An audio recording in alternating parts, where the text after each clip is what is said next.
Hi guys, today is Saturday at napag-desisyonan ko na hindi na ako muna lalabas kasi kagabi ay lumabas din ako. So ayun, pag nasa labas tayo, nagsasayang lang tayo ng pera at pagod. So yun nga guys, magluluto nga, may binili nga pala ako kahapon, kagabi. Daing na bangus. Ayan, hindi siya fresh kasi ni-frozen nila. Pero okay lang yun pagtsatsagaan natin. So, yun nga guys, today guys ay napagdesisyonan ko na magluto ako ng pagkaing Pinoy, panglasang Pinoy. At mayroon ako ditong talong. Ayan, order nila sa akin. At may natira akong okra. Actually, itong okra na to madami pero naluto ko na noon nung nakadalawang araw nang nakalipas pero medyo fresh pa rin ang itsura niya. So, ayun nga guys, magluluto nga pala ako ng bangus. Iprito ko na lang yung bangus kasi na-slice na kasi. Wala na akong ibang paraan pa dito. So, yun nga guys, samahan niyo ako magluto sa aking meal for today. So, yun nga guys, hindi siya fresh kasi nakalagay na sa freezer. Pero wala tayong choice kasi malayo tayo sa fish market. So, ayan. Iprito ko siya at the same time nagluluto na rin ako ng kanin. Ayan. Lapit ko muna yung aking camera. Ayan. So, ayan. Mayroon ako ditong mantika na bili ko ng 9 dirham. 9 dirham ba o 6? Hindi ko na matandaan. So, ayan, konti lang yung mantika na ilalagay ko. Sinusugatan ako.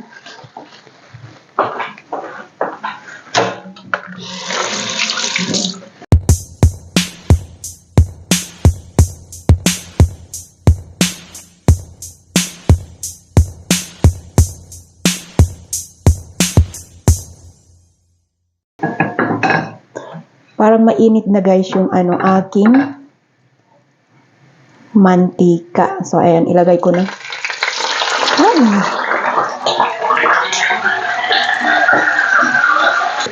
So, ayan guys, may okra ako dito pero gusto ko piliin yung maliliit. Yung mga ganito lang. Naka 3 araw na pala ngayon. Ito dito. Pero fresh pa rin yung itsura niya at hindi rin matigas.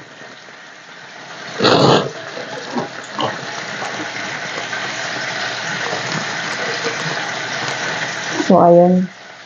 Mapapadami talaga ako ng kain ngayon kaya masarap yung aking ulam.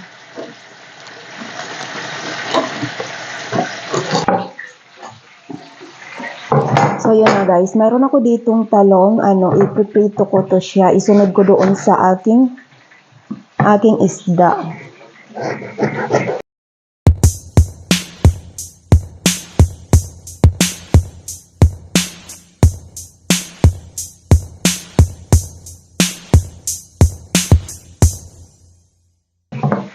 So, ayan, mahaba siya. Gusto ko kasi kumain sana sa labas ngayon sa mga Pinoy restaurant.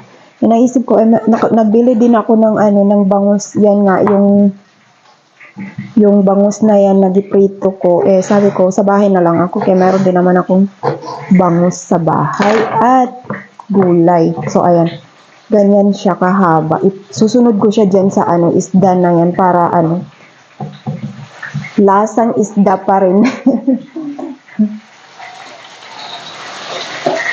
So, ayan. Yan na yung ating, hindi na siya nagatalsik-talsik. Kanina nagatalsik-talsik siya. Ayan. So, yeah guys, nakaluto na nga pala ako at yan yung kanin ko, basmati rice kasi yan ang binibili nila sa akin. At meron ako ditong talong na ulam at saka okra at kamatis at syempre hindi nawawala ang sibuyas. Ayan. Kumakain ako guys ng sibuyas pero binababad ko sa kalamansi muna. So, yan na yung yung bangos na giprito ko kanina. At saka mayroon nga pala ako ditong sauce. Ang sauce ko nga pala na iyan ay, syempre may sibuyas pa rin guys. Hindi talaga nawawala yung sibuyas. At mayroon ding chili flakes at black pepper. Pero yung sibuyas ay nakababad sa lemon kasi para maalis yung tapang niya. Kasi pag hindi ko nakakababad ng lemon ay matapang at inuubo ako. At saka syempre mayroon ako diyang bagoong. Ayan guys, mayroon akong bagoong. Ayan. Oh, 'di ba? So, sira na naman yung ating diet.